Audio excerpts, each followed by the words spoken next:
Regresamos a Ecuador, que ya estamos camino al balotaje entre Daniel Noboa y Luisa González, ¿no? ¿Qué es lo que va a suceder en este camino al balotaje y este próximo día, cuándo va a ser entonces ya el día final para el futuro presidente de los ecuatorianos? Y estamos con César García y un gran invitado. César, ¿cómo estás?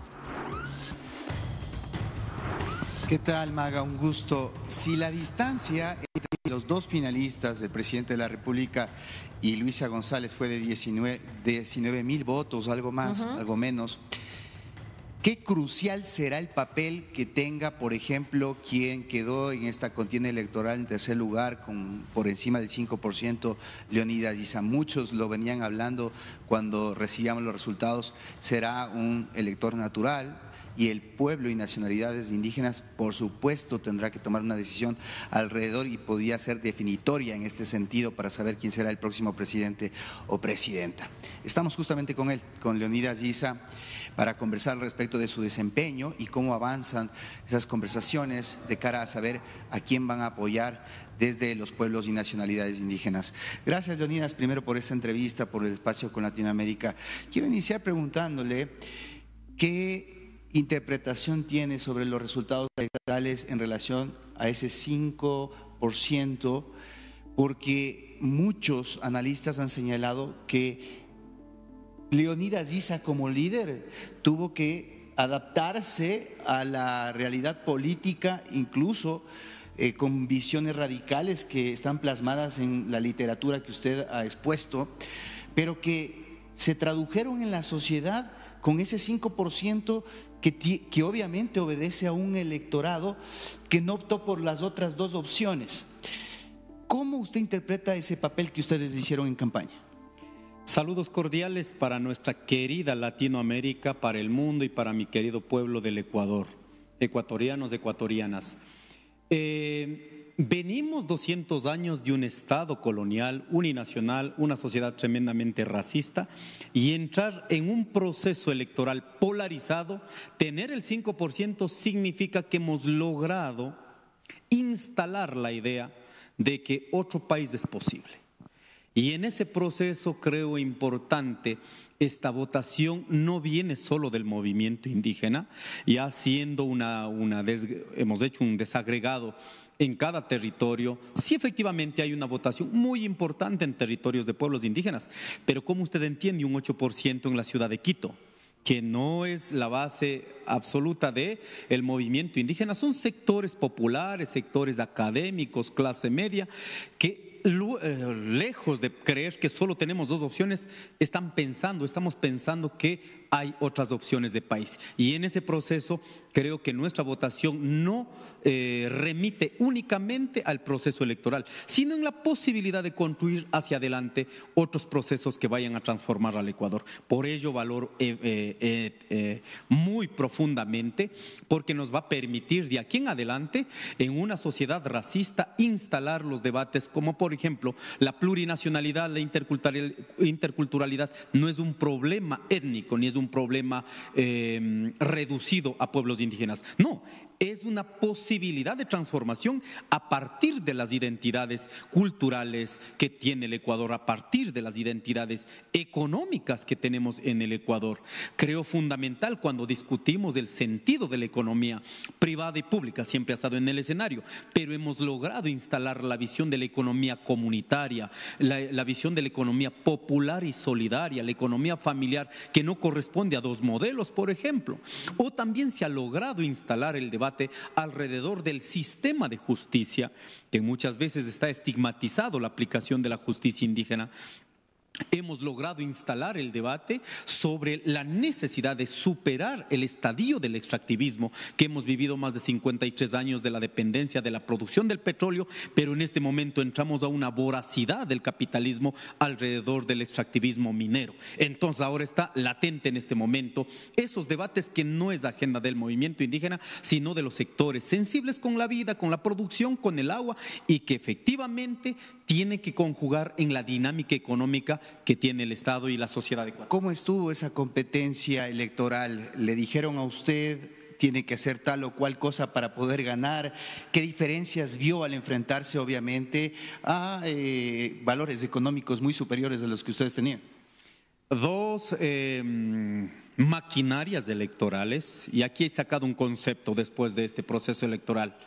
Los seres humanos en el mundo y en el Ecuador, los ciudadanos, somos territorios conscientes, somos territorios sensibles, pero las dos maquinarias electorales siempre pensamos que son mercados electorales, mercados de votos. Entonces te doy una camiseta, te doy una gorra, a cambio te doy, están buscando votos. Y en esos votos creen que es un cheque en blanco. En nuestra campaña anulamos esa posibilidad. Sí había presencia de pronto algún referente, una pulsera, una camisa, pero que no a partir de eso des la votación, sino a partir de eso instales un debate, a partir de la conciencia de la gente, ¿no? Y creo importante que en estas dos maquinarias electorales, en estos dos mercados de votos, nuestra campaña absolutamente limitada en términos económicos ha logrado emerger como una referencia sobre la discusión de la problemática que vive el Ecuador, la inseguridad, producción nacional, la economía que todos sostenemos. Y allí han ido un sinnúmero de sectores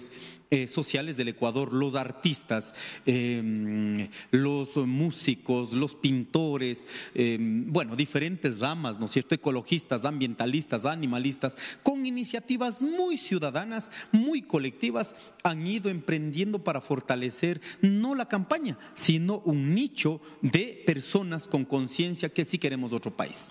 Ok, vamos a un tema que me parece central en este momento, a poco de comenzar la segunda vuelta electoral.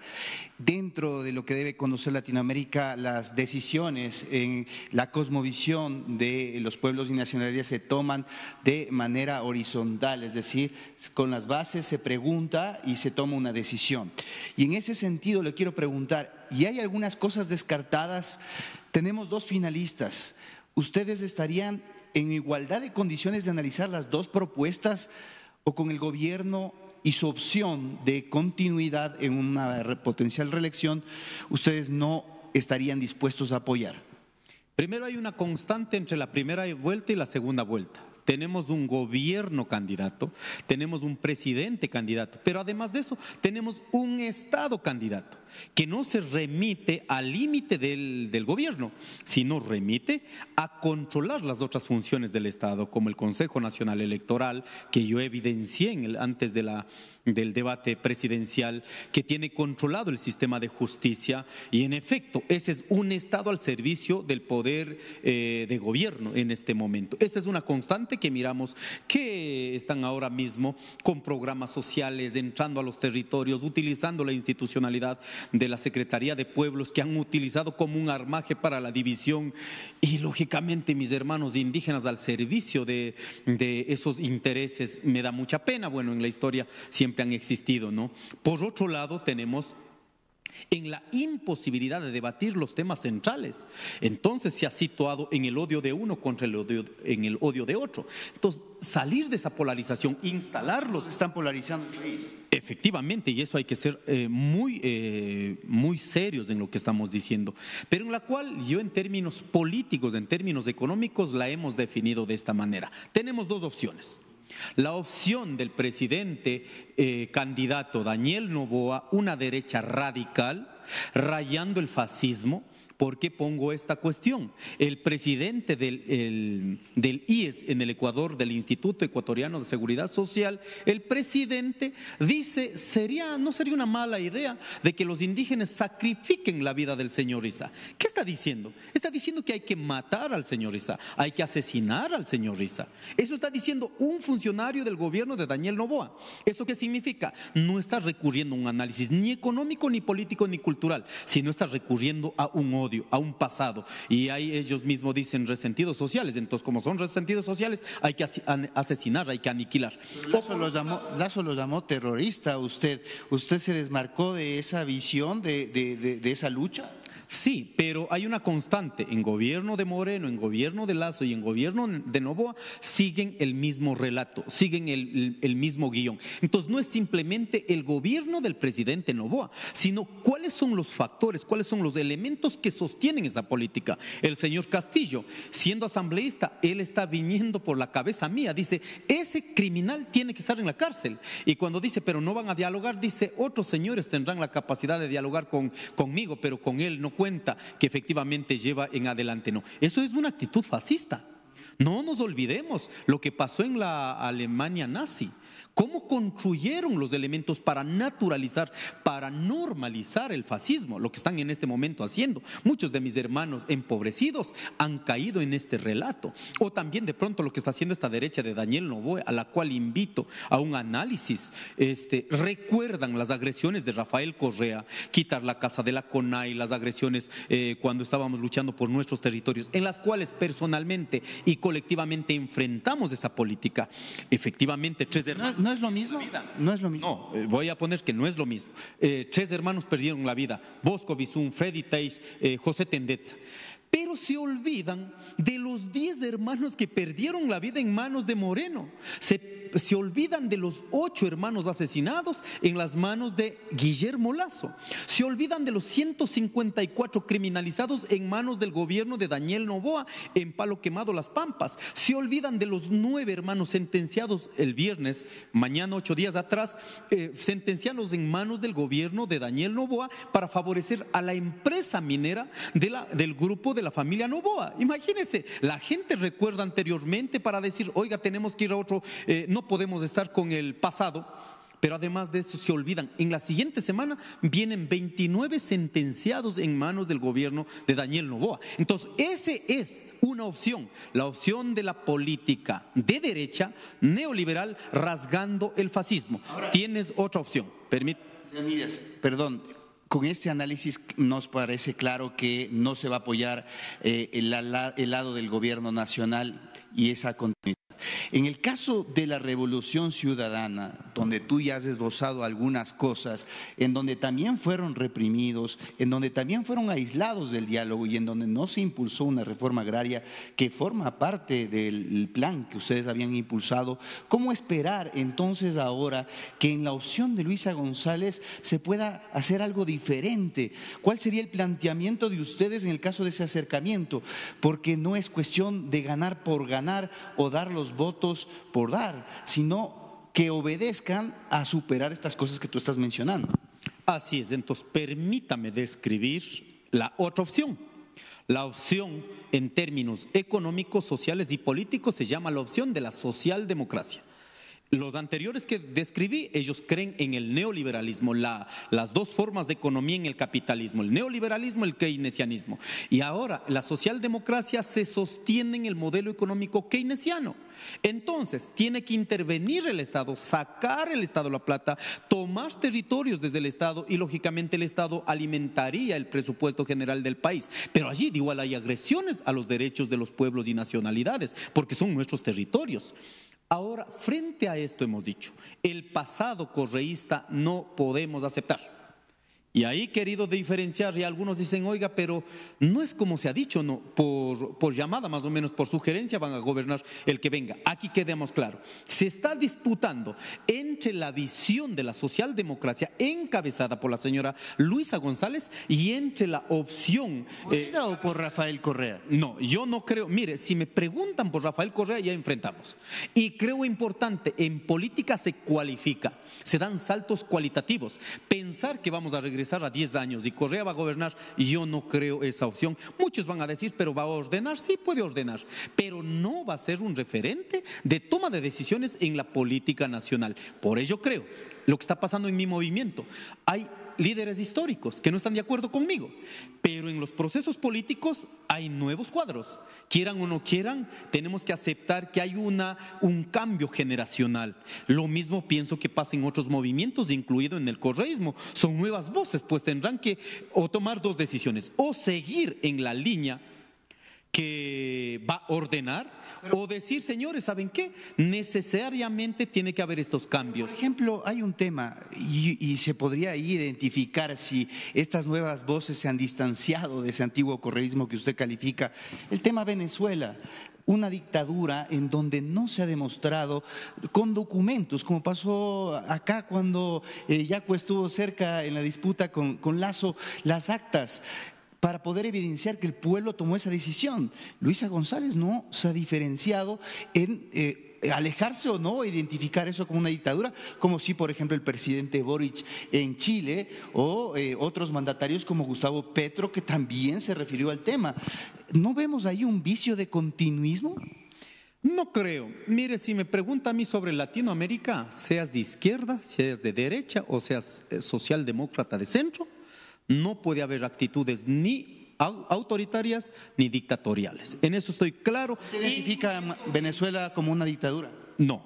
En este país, si es que está pasando en Venezuela, está pasando lo mismo en mi país, pues. El presidente Novoa está rompiendo la Constitución. ¿Por qué tiene que ser malo en Venezuela y por qué tiene que ser bueno en Ecuador? No, pues, si es malo en Venezuela, es malo en el Ecuador. Seas gobierno de derecha, de centro o de izquierda. Señores, esto tiene que ser una regla de convivencia a nivel mundial.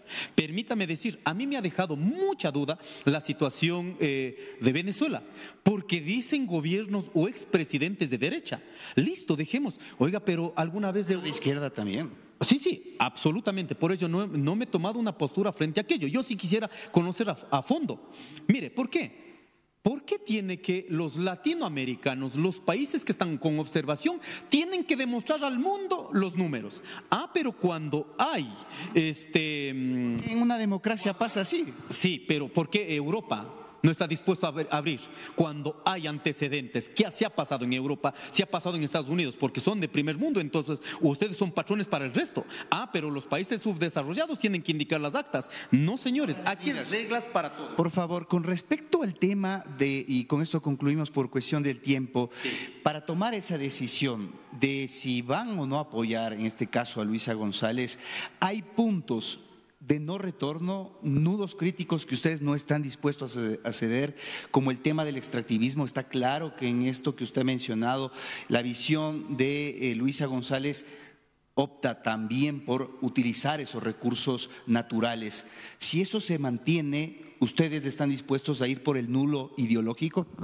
En este momento hay 4 opciones, de las cuales yo uno he descartado, pero hay que someter a una decisión colectiva. Van a haber 2 espacios. Uno sobre la decisión orgánica, la disciplina colectiva.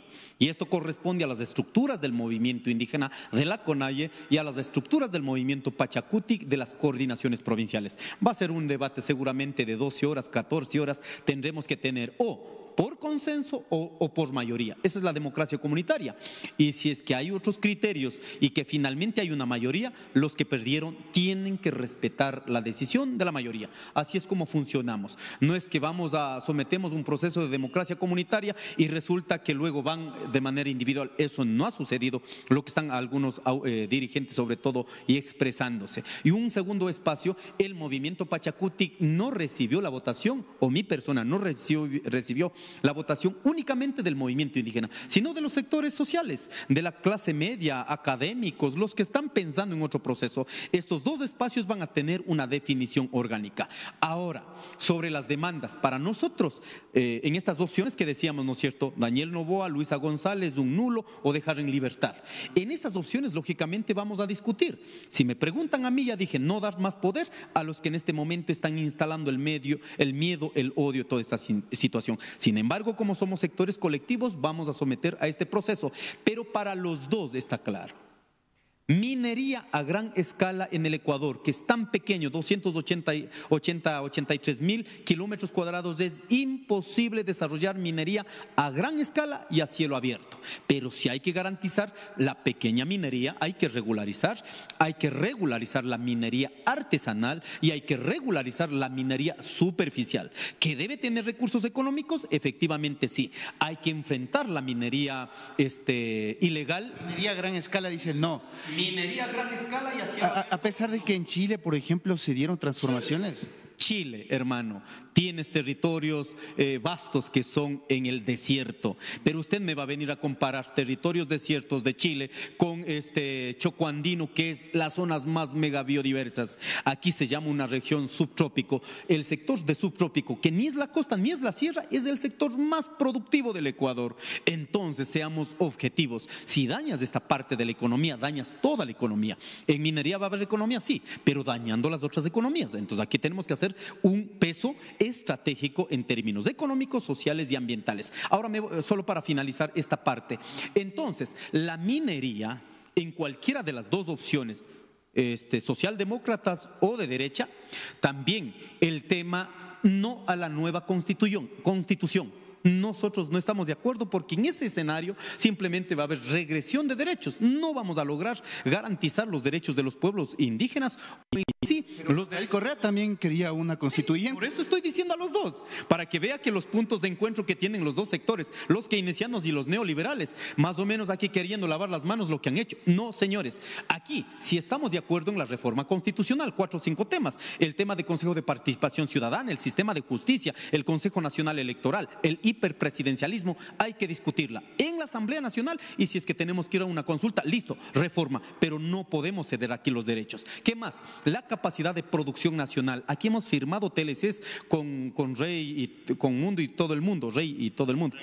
Con Raimundo y todo el mundo, ¿cierto? Y en este momento acabamos de firmar con Canadá para aperturar el tema. Hemos dicho, en ese proceso tiene que estar garantizado la defensa de la producción nacional. No se pueden privatizar los sectores públicos. Educación y salud no pueden ser privatizados. Se tiene que garantizar las condiciones básicas para mejorar la vida de los ecuatorianos. Y en ese proceso también el tema de la inseguridad, tenemos nosotros otra lectura. No es simplemente guerrerista, militarista, sino tiene que ver con las condiciones de pobreza en donde están siendo reclutados nuestra gente, nuestros hermanos empobrecidos de la costa de la Sierra de la Amazonía. Gracias. Ahí tienen ustedes la visión de Leonidas Issa, y no solo de él, sino obviamente de los pueblos y nacionalidades indígenas que impulsan estas ideas, y estas están planteadas a las dos candidaturas que se disputan este balotaje. Muchas cosas muy interesantes que están riñendo con los conceptos que manejan ambos finalistas. Veremos al final de cuentas, Maga, cuál es la decisión. Esta la tendremos el próximo 7 de marzo, cuando se reúna la gran asamblea de los pueblos y nacionalidades y tomen esta resolución, que será seguramente crucial a la hora de saber quién va a ganar esta próxima presidencia. Bien, César. Bien, César, muchas gracias. Excelente nota, dejó muchos títulos, ¿no? Leonidas Issa, así que vamos a seguir evaluando este tema porque se viene un balotaje bastante picante entre Daniel Noboa y Luisa González. Vamos a seguir más con este tema. Gracias.